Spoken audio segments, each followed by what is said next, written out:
Hi ಎಲ್ಲೋ ಇವತ್ತು ಮನೆಯಲ್ಲಿ ಸಿಂಪಲ್ಲಾಗಿ ಜಾಮೂನ್ ಹೇಗೆ ಮಾಡೋದು ನೋಡೋಣ ಬನ್ನಿ. ನಾನು ಇಲ್ಲಿ 1 ಲೀಟರ್ ನೀರಿಗೆ 2 ಕಪ್ ಸಕ್ಕರೆಯನ್ನು ಹಾಕ್ತಾಯಿದ್ದೀನಿ. ಆ ಸಕ್ಕರೆ ಪಾಕವನ್ನು ರೆಡಿ ಮಾಡ್ಕೊಳ್ಳೋದಕ್ಕೆ 2 ಕಪ್ ಸಕ್ಕರೆ ಹಾಕಿ ಆ ಸಕ್ಕರೆ ಕದಲುವ ಹಾಗೆ ನೀಟಾಗಿ ಮಿಕ್ಸ್ ಮಾಡ್ಕೊಳ್ಬೇಕು. ಹಾಗೆ ಆ ಸಕ್ಕರೆಯನ್ನು ನೀಟಾಗಿ ಮಿಕ್ಸ್ ಮಾಡಿಕೊಂಡು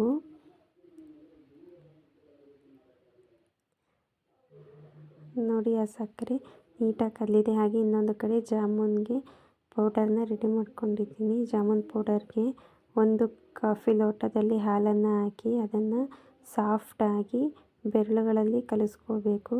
ತುಂಬ ಪ್ರೆಸ್ ಮಾಡಿ ಕಲಿಸ್ಕೋಬಾರ್ದು, ರಫ್ ಯೂಸ್ ಮಾಡಿ ಸಾಫ್ಟಾಗಿ ಅದನ್ನು ಕಲಿಸ್ಕೊಳ್ಬೇಕು. ಹಾಗೆ ಅದಕ್ಕೆ ತಕ್ಕಂತೆ ಹಾಲನ್ನು ಹಾಕಿಕೊಂಡು ಸಾಫ್ಟಾಗಿ ಕಲಸಿಕೊಳ್ಬೇಕು. ಅದು ನೀಟಾಗಿ 10-15 ನಿಮಿಷ ಕಲಿಸ್ಬೇಕು. ಹಾಗಾದರೆ ಜಾಮೂನ್ ಸಾಫ್ಟಾಗಿ ಬರ್ತದೆ. ಹಾಗೆ 20 ನಿಮಿಷದನ್ನು ನೆನೆಯಕ್ಕಿಟ್ಟು ಸಕ್ಕರೆ ಪಾಕ ಕುದಿಯುವಾಗ ಅದಕ್ಕೆ ನಾನು 5 ಏಲಕ್ಕಿ ಕಾಯಿನ ಮಿಕ್ಸ್ ಮಾಡ್ತಾಯಿದ್ದೀನಿ, ಫ್ಲೇವರ್ ಚೆನ್ನಾಗಿ ಬರ್ತದೆ ಅಂತ.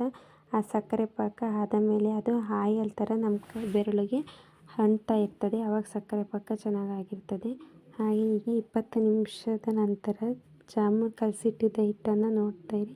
ಆ ಥರ ಸಾಫ್ಟಾಗಿ ಕೈಗೆ ಎಣ್ಣೆ ಹಚ್ಕೊಬಿಟ್ಟು ಸ್ವಲ್ಪ ಅದನ್ನು ನೀಟಾಗಿ ಉಂಡೆ ಕಟ್ಕೋಬೇಕು. ತುಂಬ ಸಾಫ್ಟಾಗಿ ಕಟ್ಟಬೇಕು ಉಂಡೆನ, ಗೋಲಿ ಗಾತ್ರದಲ್ಲಿ.